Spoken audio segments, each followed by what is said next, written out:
नमस्कार, हमारी खास पेशकश में आपका स्वागत है। मैं हूं मनोज मानस और सबसे पहले हम बात करेंगे मजबूत तैयारी ऑपरेशन जारी। भारत और पाकिस्तान के बीच हुए सीज फायर के बाद हालात सामान्य है। इस बीच दिल्ली में बैठकों का दौर भी जारी है। प्रधानमंत्री नरेंद्र मोदी ने रक्षा मंत्री राजनाथ सिंह, विदेश मंत्री एस जयशंकर और सेना के शीर्ष अधिकारियों के साथ बैठक की है। पीएम की अध्यक्षता वाली यह बैठक करीब 2 घंटे तक चली। इस बैठक में नेताओं से हर क्षेत्र के मौजूदा हालात की रिपोर्ट ली गई। इसके अलावा कल रात हुए सीज फायर उल्लंघन पर भी चर्चा की गई। इसी मीटिंग के दौरान एयरफोर्स ने साफ किया कि ऑपरेशन सिंदूर अभी भी जारी है। तो पाकिस्तान के द्वारा सीज फायर के उल्लंघन के बाद यह हाई लेवल मीटिंग की गई और इस मीटिंग में प्रधानमंत्री को अवगत कराया गया। मौजूदा स्थिति से प्रधानमंत्री को अवगत कराया गया। तीनों सेनाओं के प्रमुख के साथ ही रक्षा मंत्री इस मीटिंग में मौजूद थे। प्रधानमंत्री को हर स्थिति से अवगत कराया गया। आपको बता दें, जिस तरीके से कल शाम 5 बजे भारत और पाकिस्तान के बीच सीज फायर का समझौता हुआ और अमेरिका के राष्ट्रपति डोनाल्ड ट्रंप ने ट्वीट किया, जिसमें उन्होंने कहा कि भारत और पाकिस्तान सहमत हुए हैं वो सीज फायर के लिए। लेकिन ये सीज फायर की बात हालांकि भारत और पाकिस्तान के रक्षा मंत्रियों के रक्षा मंत्रालय की तरफ से भी सामने आया और विदेश मंत्रालय की, आपको बता दें, विदेश मंत्रालय की तरफ से जानकारी भी सामने आई, जिसमें यह कहा गया कि सीज फायर पर बात हुई है और अब पूर्ण रूप से सीज फायर होगा। लेकिन अगले 3 घंटे के बाद पाकिस्तान ने फिर से सीज फायर का उल्लंघन किया। पाकिस्तान की जो फितरत है, पाकिस्तान का इतिहास रहा है विश्वासघात का, तो एक बार फिर से उसी चीज को दोहराते हुए पाकिस्तान ने एक बार फिर से सीज फायर किया। ये वही पाकिस्तान है जो अमेरिका से गिड़गिड़ा रहा था, चाइना से गिड़गिड़ा रहा था कि वो भारत को रोके और सीज फायर करवाए। और जब सीज फायर हुआ तो यही पाकिस्तान फिर से अपनी पुरानी हरकतों से बाज नहीं आया और सीज फायर का उल्लंघन किया। और सीज फायर के बाद हालांकि भारत की तरफ से भी माकूल जवाब पाकिस्तान को दिया गया।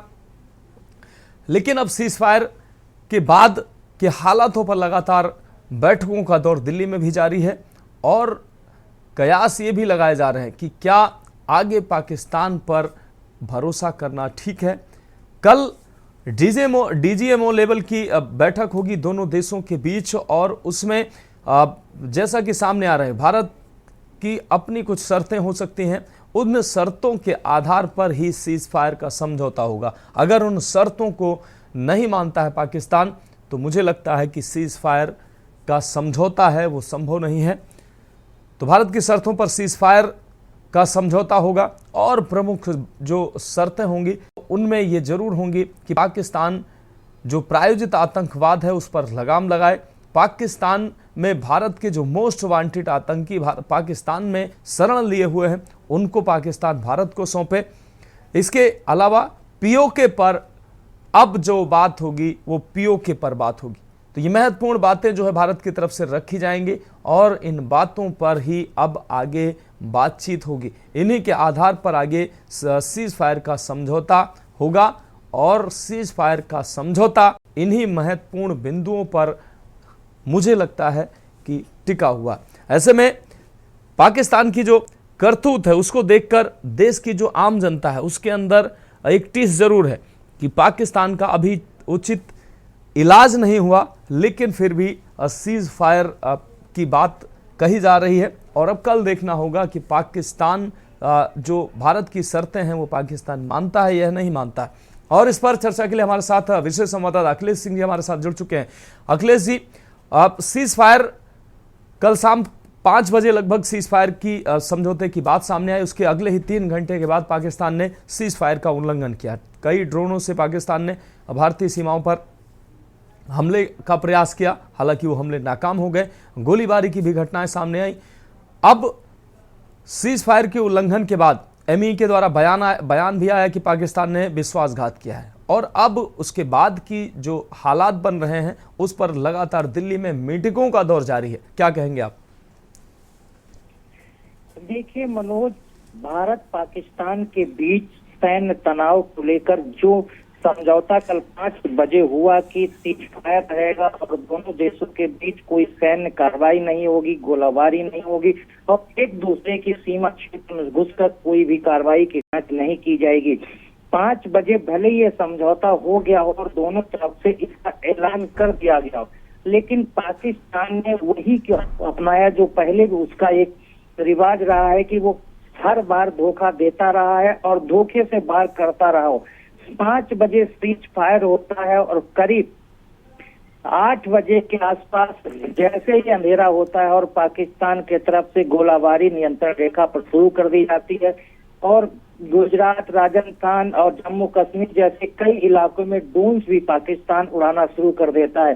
हालांकि भारतीय डिफेंस सिस्टम के तरफ से इन सभी ड्रोन और सभी तरह के हमलों को नाकाम किया गया और जवाबी कार्रवाई की गई और इसके बाद हालात ऐसे बन जाते हैं कि रात करीब 11:30 बजे के आसपास विदेश मंत्रालय के विशेष सचिव विक्रम मिश्री के तरफ से प्रेस कॉन्फ्रेंस करनी पड़ती है और राष्ट्रीय स्तर पर ये कहा जाता है कि भारतीय सेना उनको जवाब देगी, जवाबी कार्रवाई करेगी, सेना को छूट दे दी गई है और अंतर्राष्ट्रीय स्तर भी बताने का काम किया गया कि पाकिस्तान किस तरह से घुसपैठ और तमाम तरह की वो चीजें कर रहा है जो सीज फायर के दौरान उसको नहीं करना चाहिए और उसने सीज फायर का उल्लंघन किया है, सीज फायर को तोड़ा है, इसलिए अब सारी जिम्मेदारी उसकी होगी। कोई भी कार्रवाई अगर जवाबी भारतीय सेना की तरफ से की जाती है जैसा कि निर्देश उनको दिया जा चुका है और इसके लिए जिम्मेदार पाकिस्तान होगा।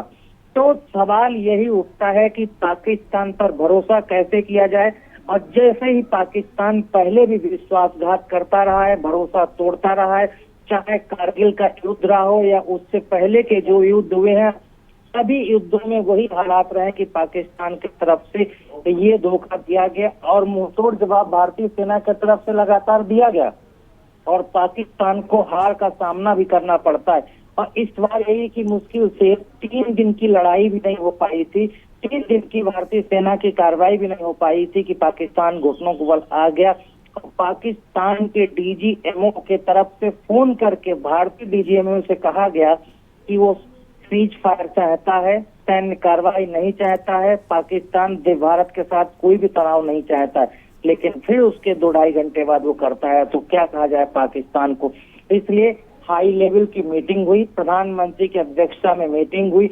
इस हाई लेवल मीटिंग में रक्षा मंत्री राजनाथ सिंह, विदेश मंत्री डॉक्टर एस जयशंकर, सीडीएस और राष्ट्रीय सुरक्षा सलाहकार अजीत डोभाल और सेना के तीनों अध्यक्ष शामिल हुए और हाई लेवल मीटिंग में तय किया गया है कि भारत को कि सेना को अलर्ट मोड पर रहना है, हर समय पूरी तैयारी के साथ रहना है।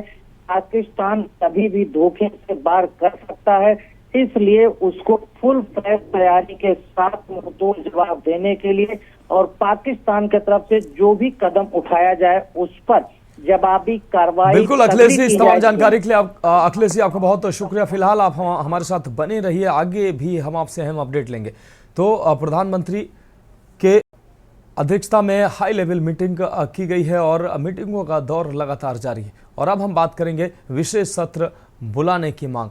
कांग्रेस नेता राहुल गांधी और मल्लिकार्जुन खड़गे ने प्रधानमंत्री नरेंद्र मोदी को पत्र लिखकर पहलगाम आतंकी हमले, ऑपरेशन सिंदूर और पाकिस्तान के साथ सीज फायर पर चर्चा के लिए संसद का विशेष सत्र तुरंत बुलाने की मांग की है। आपको बता दें कि लोकसभा में विपक्ष के नेता राहुल गांधी ने अपने पत्र में लिखा कि मैं विपक्ष के सर्वसम्मति से किए गए अनुरोध को दोहराता हूं कि संसद का विशेष सत्र तुरंत बुलाया जाए। लोगों और उनके प्रतिनिधियों के लिए पहलगाम आतंकी हमले, ऑपरेशन सिंदूर और आज के युद्ध विराम पर चर्चा करना बहुत जरूरी है, जिसकी घोषणा सबसे पहले अमेरिकी राष्ट्रपति ट्रंप ने की थी। यह सत्र आने वाली चुनौतियों का सामना करने के लिए हमारे सामूहिक संकल्प को प्रदर्शित करने का अवसर होगा। मुझे विश्वास है कि आप इस मांग पर गंभीरता से और तेजी से विचार करेंगे।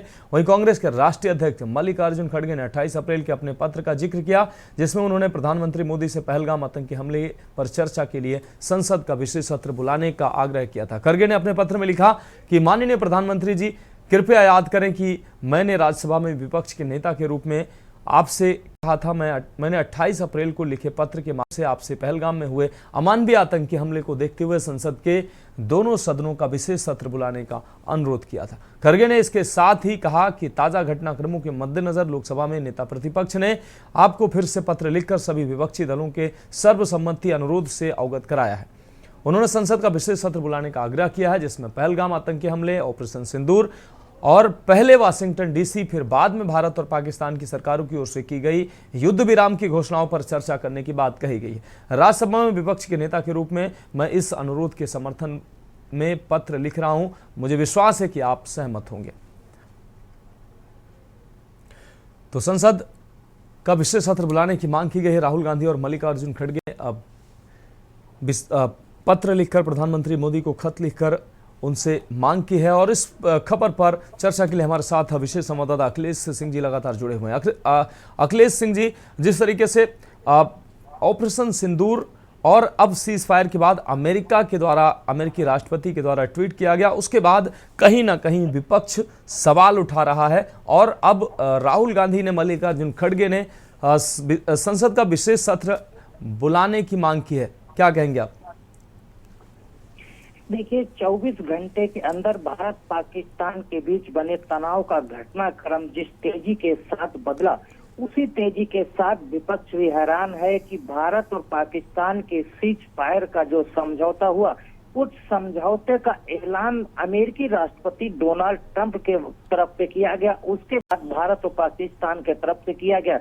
इसको लेकर विपक्ष खासा नाराज है। क्या विपक्ष इसीलिए विपक्ष ने प्रधानमंत्री नरेंद्र मोदी को चिट्ठी लिखी, चाहे वो विपक्ष के नेता राहुल गांधी हो, लोकसभा और विपक्ष के नेता मल्लिकार्जुन खड़गे, राज्यसभा के तरफ से कहा गया चिट्ठी लिखकर कि संसद के विशेष सत्र को बुलाया जाए और उसमें इस पर चर्चा करना बेहद जरूरी है कि जिस तरह से पहलगाम का आतंकी हमला हुआ और उसके बाद पाकिस्तान और भारत के साथ तनाव का माहौल बना और सैन्य कार्रवाई तक पहुंचा, और उस कार्रवाई के बीच में अचानक अमेरिकी राष्ट्रपति डोनाल्ड ट्रंप का ट्विटर पर एक मैसेज आता है और उसके बाद सीज फायर कर लिया जाता है। क्या इसके पीछे अमेरिकी दबाव रहा, जिसको चलकर पाकिस्तान को जो सबक सिखा रही थी भारतीय सेना, पाकिस्तान की जो सेना थी वो भारतीय सेना के सामने घुटने टेक चुकी थी, पाकिस्तान पूरी तरह से नतमस्तक हो रहा था भारत के सामने, फिर भी अचानक ऐसे माहौल में सीज फायर क्यों किया गया? ये सीज फायर का माहौल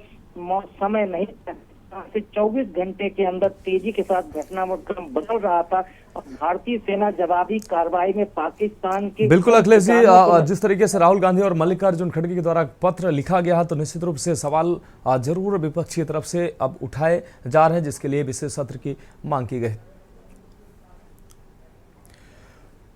और अब हम बात करेंगे ब्रह्मोस की उत्पादन इकाई का शुभारंभ। उत्तर प्रदेश की राजधानी लखनऊ में रक्षा क्षेत्र में ऐतिहासिक क्षण का गवाह अब राजधानी लखनऊ बन गया है। आपको बता दें कि Uttar Pradesh defence industrial corridor के तहत लखनऊ में दुनिया की सबसे विध्वंसक सुपरसोनिक क्रूज मिसाइल ब्रह्मोस की उत्पादन इकाई का शुभारंभ किया गया है। यह ब्रह्मोस प्रोडक्शन यूनिट 300 करोड़ रुपए से तैयार की गई है। रक्षा मंत्री राजनाथ सिंह ने ब्रह्मोस एकीकरण और परीक्षण सुविधा का उद्घाटन किया। इस दौरान उन्होंने मीडिया से बातचीत की और ऑपरेशन सिंदूर को लेकर भी जानकारी साझा की। उन्होंने कहा कि भारतीय सेना ने शौर्य और पराक्रम के साथ संयम का भी परिचय देते हुए पाकिस्तान के अनेक सैन्य ठिकानों पर प्रहार करके करारा जवाब दिया है। ब्रह्मोस फैसिलिटी शुरू हो रही है, वह यूपी डिफेंस कॉरिडोर का एक गौरव होगा।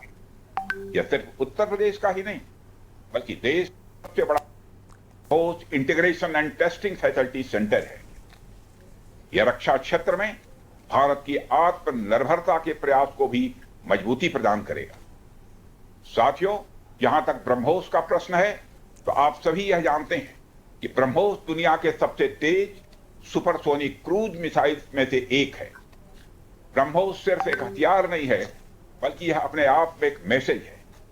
मैसेज हमारी आर्म्ड फोर्सेस के स्ट्रेंथ का है। मैसेज दुश्मन के प्रति हमारी डेटरेंस का है, प्रतिरोधक क्षमता का है। मैसेज हमारी बॉर्डर्स की सेफ गार्डिंग के हमारी प्रतिबद्धता का है। साथियों, पोखरण परमाणु परीक्षण में महत्वपूर्ण योगदान देने वाले मिसाइल मैन और हमारे पूर्व राष्ट्रपति डॉक्टर APJ अब्दुल कलाम ने यह कहा भी था कि unless India stands up to the world, no one will respect us in this world. Fear has no place. Only strength respects strength. अर्थात दुनिया कमजोरों का नहीं बल्कि शक्तिशाली का सम्मान करती है। आतंकवाद के प्रति प्रधानमंत्री जी ने घोषणा की है कि कोई भी आतंकी घटना अब युद्ध जैसा होगा। और याद करना, आतंकवाद को जब तक हम पूरी तरह कुचलेंगे नहीं तब तक समस्या का समाधान होगा भी नहीं। अब समय आ गया है जब इसको कुचलने के लिए हम सबको एक स्वर से प्रधानमंत्री मोदी जी के नेतृत्व में पूरे भारत को, पूरे उत्तर प्रदेश को मिलकर के इस अभियान के साथ जुटना होगा। आतंकवाद कुत्ते की पूंछ है जो कभी सीधी होने वाली नहीं, जो प्यार की भाषा मानने वाली नहीं है। उसको उसकी भाषा में जवाब देने के लिए तैयार होगा और इस दिशा में भारत ने ऑपरेशन सिंदूर के माध्यम से दुनिया को एक संदेश दे दिया है। तो हमारी खास पेशकश में फिलहाल वक्त एक ब्रेक का है। ब्रेक के बाद हम बात करेंगे बीजेपी तैयार अब पीडीए की धार पर प्रहार। आप देख रहे हैं के न्यूज, खबरों का सार। तो ब्रेक के बाद हमारी खास पेशकश में एक बार फिर से आपका स्वागत है। बीजेपी तैयार अब पीडीए की धार पर प्रहार पर हम बात करेंगे। उससे पहले लखनऊ से अहम खबर। शासन के द्वारा 11 आईपीएस के तबादले किए गए वरिष्ठ अधिकारियों को किया गया इधर उधर। शासन के द्वारा 11 आईपीएस अधिकारियों को इधर उधर किया गया। कानून व्यवस्था को बेहतर बनाने के लिए ये ट्रांसफर किए गए हैं। इस वक्त की अहम खबर राजधानी लखनऊ से दिखा रहे हैं। एडीजी कानून व्यवस्था ने जारी किया आदेश। अहम अपडेट राजधानी लखनऊ से आपको दिखा रहे हैं। शासन के द्वारा 11 आईपीएस ट्रांसफर किए गए हैं।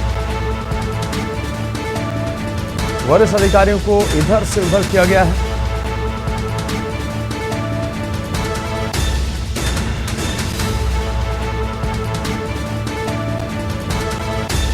एडीजी कानून व्यवस्था ने जारी किया आदेश। लखनऊ से अहम खबर। 11 आईपीएस अधिकारियों को ट्रांसफर किया गया शासन के द्वारा। वरिष्ठ अधिकारियों को इधर से उधर किया गया।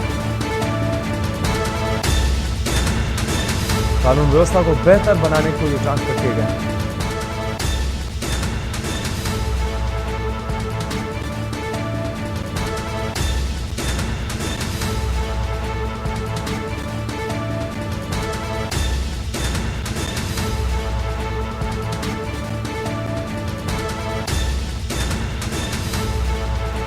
और इस खबर पर अहम अपडेट के लिए हमारे ब्यूरो चीफ अभ्युदय अवस्थी लखनऊ से जुड़ चुके हैं। अभ्युदय, कानून व्यवस्था को चुस्त और दुरुस्त बनाने के लिए एडीजी कानून व्यवस्था के द्वारा 11 आईपीएस अधिकारियों के ट्रांसफर किए गए हैं। क्या कुछ अहम अपडेट है?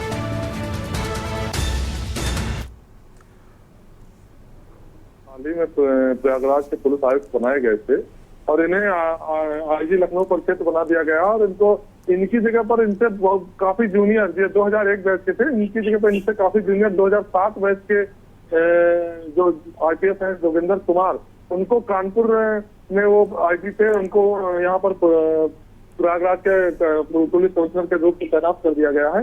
और बाकी जो भी तबादले हैं उसमें इतना महत्वपूर्ण कोई पद नहीं नजर आता है, लेकिन जो ये 2 ट्रांसफर जो किए गए हैं इनमें आप देखेंगे कि जो प्रयागराज में भी कुंभ निष्ठा था, उसके बाद तरुण गाबा को प्रयागराज का कमिश्नर बनाया गया था, लेकिन वो ज्यादा दिन नहीं चल पाए। क्या वजहें रही, कई घटनाएं हुई या कोई उनकी व्यक्तिगत वजह रही, लेकिन इतनी जल्दी आईपीएस अफसरों के तबादले नहीं देखे जाते हैं और ऐसा लगता है कि एक कोई विशेष वजह से इनका हटाया गया है। और कानून व्यवस्था पर विशेष नजर है। उत्तर प्रदेश शासन कानून व्यवस्था को दुरुस्त रखने के लिए आईपीएस का तबादला करता रहता है और जो काफी समय से, लंबे समय से तैनात थे, उनको भी हटाया गया है। कुछ इनमें से कुछ अफसर ऐसे भी हैं। जी विधान। हाँ बिल्कुल अभ्युदय, इस तमाम जानकारी के लिए आपका बहुत शुक्रिया। तो 11 आईपीएस अधिकारियों के ट्रांसफर किए गए हैं। एडीजी कानून व्यवस्था के द्वारा ये निर्देश दिए गए हैं। और अब बात करेंगे अहम रिपोर्ट की। आपको बता दें यूपी में बीजेपी 2027 को लेकर पीडीए की धार कुंद करेगी। इस लिहाज से संगठन को दुरुस्त करने पर जोर रहेगा। वहीं अघोषित 28 जिलों के जिलाध्यक्षों की जल्द घोषणा होगी। आपको बता दें कि प्रदेश संगठन ने मुहर लगवाने को दिल्ली पैनल भेजा है। संगठन में प्रतिनिधित्व से वंचित जातियों को वरीयता मिलेगी। ओबीसी और SC/ST जातियों के समायोजन पर जोर रहेगा। आपको बता दें कि जातीय समीकरण साध कर पीडीए को जवाब दिया जाएगा। करीब 1.7 लाख कार्यकर्ताओं का समायोजन का आकलन किया जा रहा है।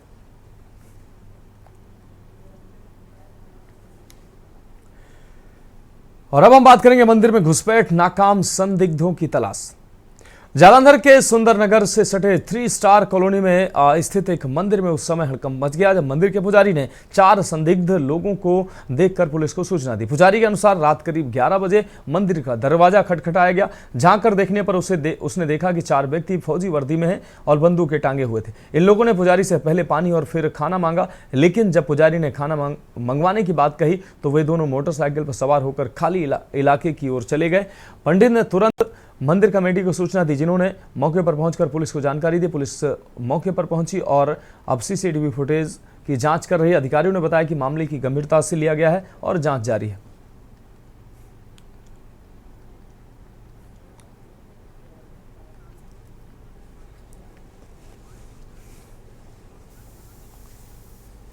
कोई नहीं, मैं मंगा देता हूँ तुरंत उतना। ਤੁਸੀਂ ਮੈਂ ਗੇਟ ਨਹੀਂ ਖੋਲਿਆ, ਸਾਰੀ ਗੱਲ ਵੀ ਕਰ ਲਈ। हाँ जी, ਭੂਆ ਵੀ ਨਹੀਂ ਖੋਲਿਆ। ਨਹੀਂ ਉਹ ਬੰਦੇ ਕੌਣ ਸੀਗੇ ਜਿਹੜੇ ਇੱਥੇ ਆਏ? ਉਹ ਬੰਦੇ ਕੌਣ ਆ? सर मेरे को इतना नहीं पता थे। 4 बंदे थे, 2 बाइक खड़ी थी, 2 बंदे आए थे। ਕਿੰਨੇ ਵਜੇ ਦੀ ਟਾਈਮ ਸੀ ਗੱਲ? 11:30 बजे की बात थी। 11:30 बजे की गल। 11:30 से 11:15 के बीच ਨਹੀਂ में ਮੰਦਿਰ ਦੇ ਅੰਦਰ ਆਏ ਆ? मंदिर के गेट पे आए थे सर। ਇਹਨਾਂ ਨੇ ਦੇਖਿਆ, ਪਤਾ ਉਹਨੂੰ ਆ, ਸਾਨੂੰ ਫੋਨ ਕੀਤਾ ਕੰਟਰੋਲ ਤੇ, ਅਸੀਂ ਆ ਗਏ। ਹੁਣ ਜਿੱਦਾਂ ਇਹਨਾਂ ਦੇ ਦੱਸਣ ਮੁਤਾਬਕ ਕਹਿੰਦੇ ਕਿ ਪਾਣੀ ਵੀ ਸਾਡੇ ਕੋਲ ਮੰਗਿਆ, ਉਹਨਾਂ ਨੇ ਗੇਟ ਖੜਕਾਇਆ। ਆਪਾਂ ਕੈਮਰੇ ਕੋਲ। फिलहाल हमारी खास पेशकश में अभी के लिए मेरे साथ इतना ही। मुझे दीजिए इजाजत और आप देखते रहिए के न्यूज इंडिया। आप देख रहे हैं के न्यूज, खबरों का सारथी।